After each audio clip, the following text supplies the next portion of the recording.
Hello everyone, ഞാൻ ഇങ്ങനെ യാത്രയൊക്കെ ചെയ്യുമ്പോൾ എനിക്ക് അറിഞ്ഞുകൂടാത്തായിട്ടുള്ള കാര്യങ്ങൾ എന്തെങ്കിലും കാണുമ്പോൾ അത് അറിയുവാനായിട്ടൊരു ത്വര എനിക്ക് ഉണ്ടാവാറുണ്ട്. നിങ്ങൾക്ക് അങ്ങനെ ഒരു ത്വരയുണ്ടോ?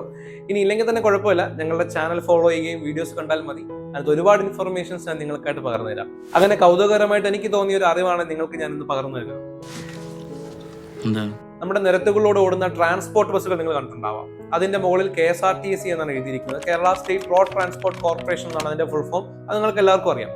പക്ഷെ ഒരു ഇളം പച്ച നിറത്തിലും ഓറഞ്ച് നിറത്തിലുമുള്ള ലോ ഫ്ലോർ ബസ്സുകളുടെ മുൻപിൽ KURTC എന്നാണ് എഴുതിയിരിക്കുന്നത്.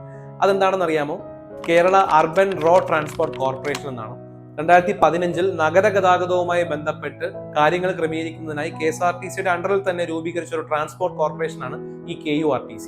അതുപോലെ തന്നെ ഈ ബസിന്റെ സൈഡുകളിൽ JNNUR എന്ന് എഴുതിയിട്ടുണ്ട്. അപ്പോൾ അതെന്താണെന്നല്ലേ? Jawaharlal Nehru national urban renewal mission എന്നാണ്. ജനറൽ മിഷന്റെ സാമ്പത്തിക സഹായത്തോടെയാണ് ഈ ലോ ഫ്ലോർ ബസ്സുകൾ വാങ്ങിയത്. അതുകൊണ്ടാണ് അതിന്റെ സൈഡിൽ ജനറം എന്ന് എഴുതിയിട്ടിരിക്കുന്നത്. ഇതൊരു കൗതുകകരമായ ഇൻഫർമേഷൻ ആയതുകൊണ്ടാണ് നിങ്ങളോട് പാസ് ചെയ്ത്. നിങ്ങൾക്ക് ഇത് ഇൻഫോർമേറ്റീവ് ആയി വിശ്വസിക്കുന്നു. കൂടുതൽ ഇതുപോലുള്ള കൗതുകകരമായിട്ടുള്ള ഇൻഫർമേഷൻസിനായി ചാനൽ ഫോളോ ചെയ്യണം. ഈ വീഡിയോ എല്ലാവരിലേക്കും ഷെയറും ചെയ്യണം. Thank you so much.